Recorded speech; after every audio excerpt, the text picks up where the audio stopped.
Efésios, capítulo 1. Eu, Paulo, apóstolo de Cristo Jesus, pela vontade de Deus, escrevo esta carta ao povo santo em Éfeso, seguidores fiéis de Cristo Jesus. Que Deus, nosso Pai, o Senhor Jesus Cristo, lhes dê graça e paz. Todo louvor seja a Deus, o Pai de nosso Senhor Jesus Cristo, que nos abençoou em Cristo com todas as bênçãos espirituais nos domínios celestiais. Mesmo antes de criar o mundo, Deus nos amou e nos escolheu em Cristo para sermos santos e sem culpa diante dele. Ele nos predestinou para si, para nos adotar como filhos por meio de Jesus Cristo, conforme o bom propósito de sua vontade. Deus assim o fez para o louvor de sua graça gloriosa, que ele derramou sobre nós em seu Filho amado. Ele é tão rico em graça, que comprou nossa liberdade com o sangue de seu Filho e perdoou nossos pecados. Generosamente, derramou sua graça sobre nós, e com ela, toda a sabedoria e todo o entendimento. Agora Deus nos revelou sua vontade secreta a respeito de Cristo, isto é, o cumprimento de seu bom propósito. E o plano é este: no devido tempo, ele reunirá sob a autoridade de Cristo tudo o que existe nos céus e na terra. Além disso, em Cristo nós nos tornamos herdeiros de Deus. Pois ele nos predestinou conforme seu plano e faz que tudo ocorra de acordo com sua vontade. O propósito de Deus era que nós, os primeiros a confiar em Cristo, louvássemos a Deus e lhe dessemos glória. Agora vocês também ouviram a verdade, as boas novas da salvação. E quando creram em Cristo, ele colocou sobre vocês o selo do Espírito Santo que havia prometido. O Espírito é a garantia de nossa herança, até o dia em que Deus nos resgatará como sua propriedade, para o louvor de sua glória. Desde que eu soube de sua fé no Senhor Jesus e de seu amor pelo povo santo em toda parte, não deixo de agradecer a Deus por vocês. Em minhas orações, peço que Deus, o Pai glorioso de nosso Senhor Jesus Cristo, lhes dê sabedoria espiritual e entendimento para que cresçam no conhecimento dele. Oro para que seu coração seja iluminado, a fim de que compreendam a esperança concedida àqueles que ele chamou e a rica e gloriosa herança que ele deu a seu povo santo. Também oro para que entendam a grandeza insuperável do poder de Deus para conosco, os que cremos. É o mesmo poder grandioso que ressuscitou Cristo dos mortos e o fez sentar-se no lugar de honra, à direita de Deus, nos domínios celestiais. Agora, ele está muito acima de qualquer governante, autoridade, poder, líder ou qualquer outro nome, não apenas neste mundo, mas também no futuro. Deus submeteu todas as coisas à autoridade de Cristo e o fez cabeça de tudo para o bem da igreja. E a igreja é seu corpo. Ela é preenchida e completada por Cristo, que enche consigo mesmo todas as coisas em toda parte.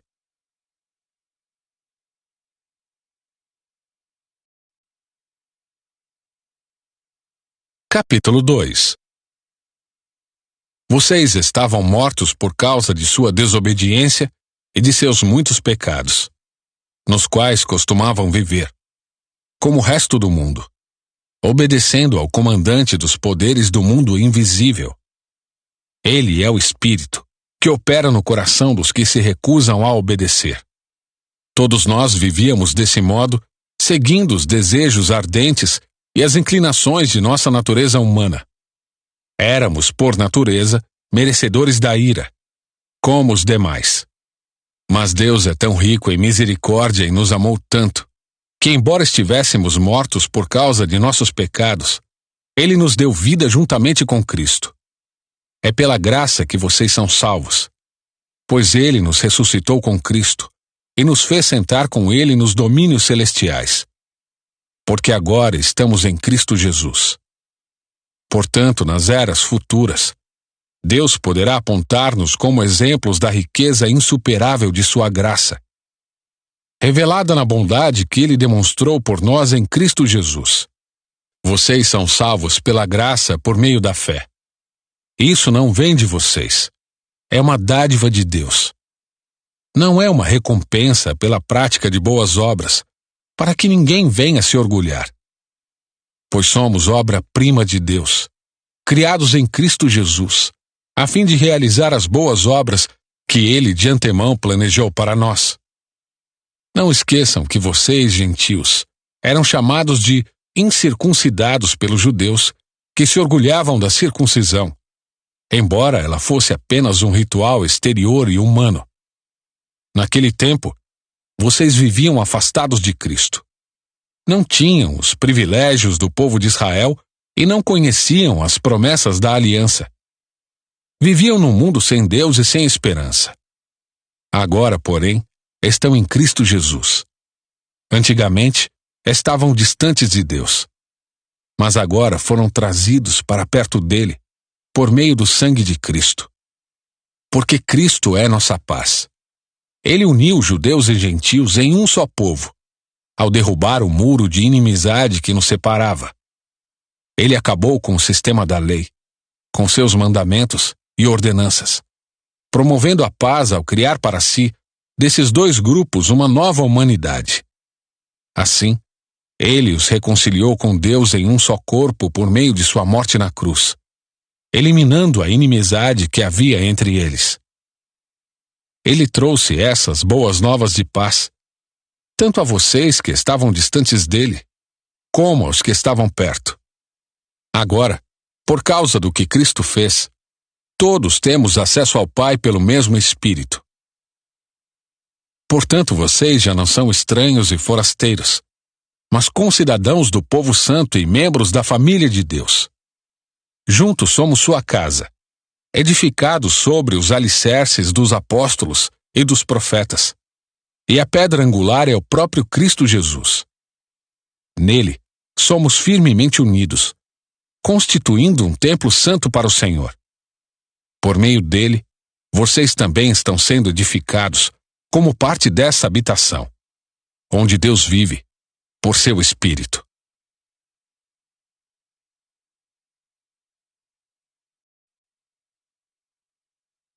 Capítulo 3.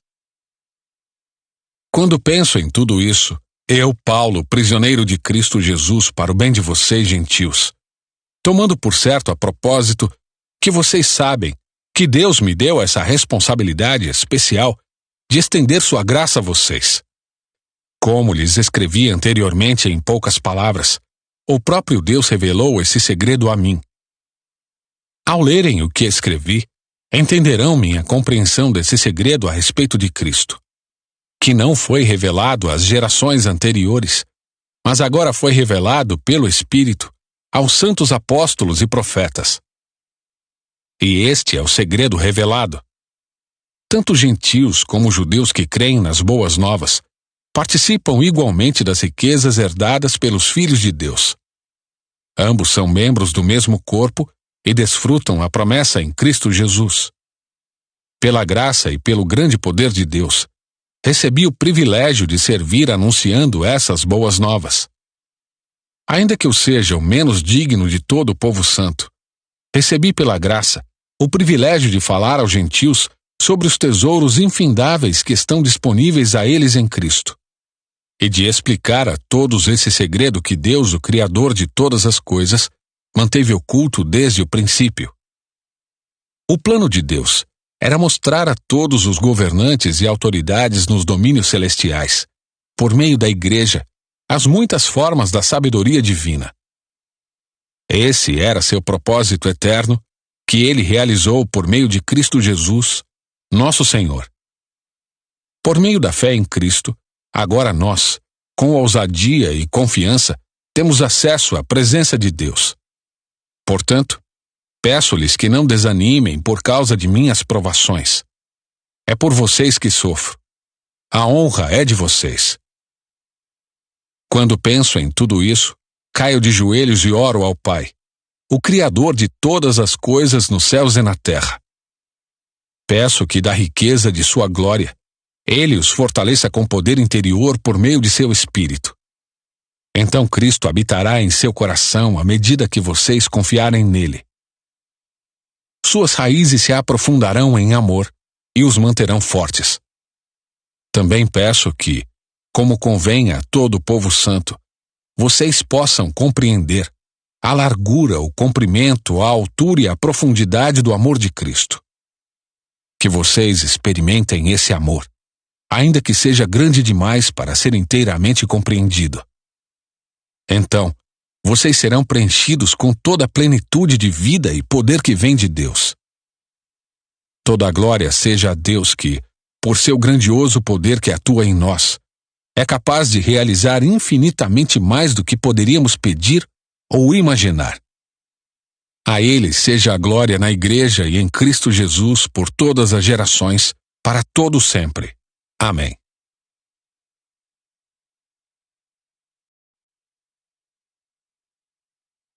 Capítulo 4. Portanto, como prisioneiro no Senhor, suplico-lhes que vivam de modo digno do chamado que receberam. Sejam sempre humildes e amáveis, tolerando pacientemente uns aos outros em amor. Façam todo o possível para se manterem unidos no Espírito, ligados pelo vínculo da paz. Pois há um só corpo e um só Espírito, assim como vocês foram chamados para uma só esperança. Há um só Senhor, uma só fé, um só batismo, um só Deus e Pai de tudo, o qual está sobre todos, em todos e vive por meio de todos.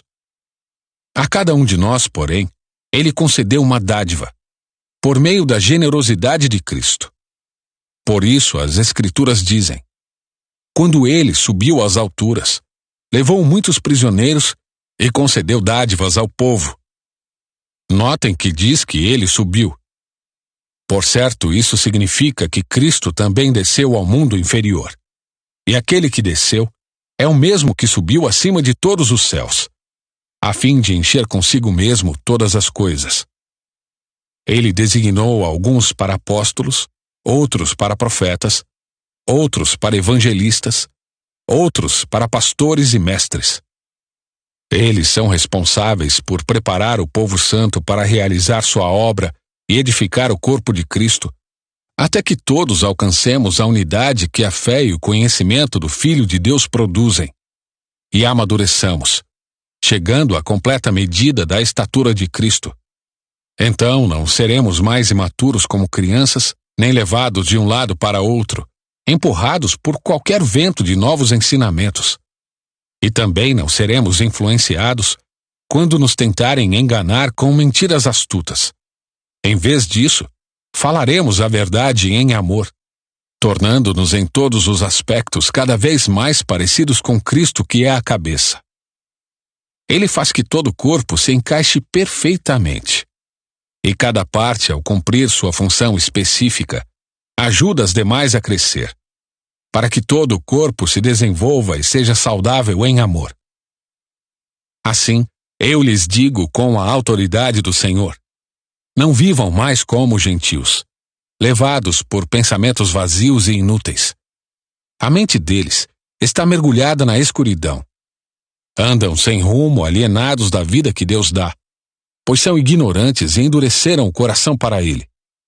Tornaram-se insensíveis, vivem em função dos prazeres sensuais e praticam avidamente toda espécie de impureza. Mas não foi isso que vocês aprenderam de Cristo, uma vez que ouviram falar de Jesus e foram ensinados sobre a verdade que vem dele. Livrem-se de sua antiga natureza e de seu velho modo de viver, corrompido pelos desejos impuros e pelo engano. Deixem que o Espírito renove seus pensamentos e atitudes, e revistam-se de sua nova natureza, criada para ser verdadeiramente justa e santa como Deus. Portanto, abandonem a mentira e digam a verdade a seu próximo, pois somos todos parte do mesmo corpo. E não pequem ao permitir que a ira os controle. Acalmem a ira antes que o sol se ponha, pois ela cria oportunidades para o diabo. Quem é ladrão, pare de roubar. Em vez disso, Use as mãos para trabalhar com empenho e honestidade e, assim, ajudar generosamente os necessitados. Evitem o linguajar sujo e insultante. Que todas as suas palavras sejam boas e úteis, a fim de dar ânimo àqueles que as ouvirem. Não entristeçam o Espírito Santo de Deus, o selo que Ele colocou sobre vocês para o dia em que nos resgatará como sua propriedade. Livrem-se de toda a amargura, raiva, ira, das palavras ásperas e da calúnia, e de todo tipo de maldade. Em vez disso, sejam bondosos e tenham compaixão uns dos outros, perdoando-se como Deus os perdoou em Cristo.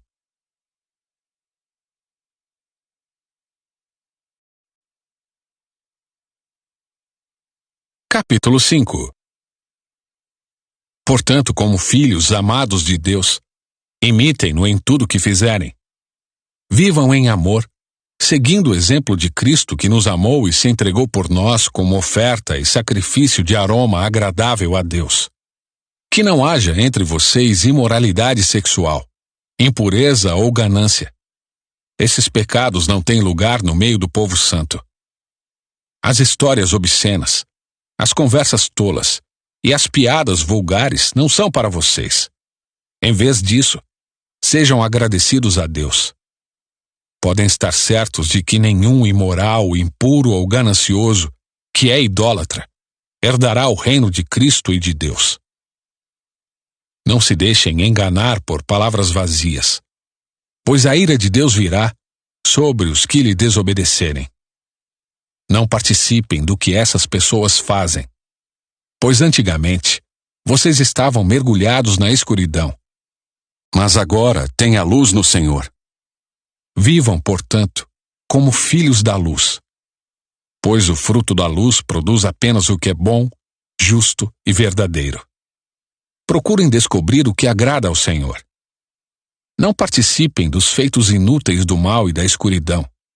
Antes, mostrem sua reprovação expondo-os à luz. É vergonhoso até mesmo falar daquilo que os maus fazem em segredo. Suas más intenções, porém, ficarão evidentes quando a luz brilhar sobre elas, pois a luz torna visíveis todas as coisas. Por isso se diz: desperte você que dorme, levante-se dentre os mortos, e Cristo iluminará. Portanto, sejam cuidadosos em seu modo de vida. Não vivam como insensatos, mas como sábios. Aproveitem ao máximo todas as oportunidades nestes dias maus. Não hajam de forma impensada, mas procurem entender a vontade do Senhor. Não se embriaguem com vinho, pois ele os levará ao descontrole. Em vez disso, sejam cheios do Espírito, cantando salmos, hinos e cânticos espirituais entre si, e louvando o Senhor de coração com música. Por tudo, deem graças a Deus o Pai, em nome de nosso Senhor Jesus Cristo. Sujeitem-se uns aos outros por temor a Cristo. Esposas, sujeite-se cada uma a seu marido como ao Senhor. Pois o marido é o cabeça da esposa, como Cristo é o cabeça da igreja. Ele é o salvador de seu corpo, a igreja. Assim como a igreja se sujeita a Cristo, também vocês, esposas, devem se sujeitar em tudo a seu marido. Maridos, ame cada um a sua esposa, como Cristo amou a igreja. Ele entregou a vida por ela, a fim de torná-la santa, purificando-a ao lavá-la com água por meio da palavra. Assim o fez, para apresentá-la a si mesmo como igreja gloriosa, sem mancha, ruga ou qualquer outro defeito, mas santa e sem culpa. Da mesma forma, os maridos devem amar cada um a sua esposa como amam o próprio corpo. Pois o homem que ama sua esposa, na verdade, ama a si mesmo. Ninguém odeia o próprio corpo, mas o alimenta e cuida dele, como Cristo cuida da igreja. E nós somos membros de seu corpo. Por isso o homem deixa pai e mãe, e se une à sua mulher, e os dois se tornam um só. Esse é um grande mistério, mas ilustra a união entre Cristo e a Igreja. Portanto, volto a dizer: cada homem deve amar a esposa como ama a si mesmo, e a esposa deve respeitar o marido.